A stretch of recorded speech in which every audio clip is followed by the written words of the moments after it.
नवापूर तालुक्यातील धडधड्या येथे दुकानावर सकाळी 11 वाजेच्या सुमारास ऑर्डर घेत असलेल्या युवकावर चाकूने प्राणघातक हल्ला झाल्याची घटना घडली।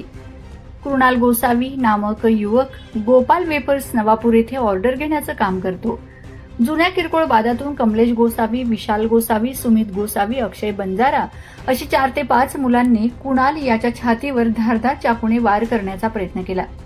कुणाल यांनी हात आडवा घालून व धक्का देऊन जीव वाचवला, मात्र या हल्ल्यात त्यांच्या पायाला चाकू लागून 2 टाके पडले आहेत। या प्रकरणी नवापूर पोलीस ठाण्यात BNS कलम अन्वये गुन्हा दाखल करण्यात आला आहे। पुढील तपास नवापूर पोलीस करीत आहेत। या संदर्भात आरोपींवर कडक कारवाई करण्यात यावी अशी मागणी पीडिताकडून करण्यात आली आहे। मी कृणाल गोसावी, मी गोपाल एजन्सीला मी सेल्समॅन आहे। तर दिनांक 10/8/2026 ला मी कामाला गेलो। सकाळी 10 ते 11 वाजता मी ऑर्डरला गेलो होतो। तेव्हा तिथं 4-5 मुले आले।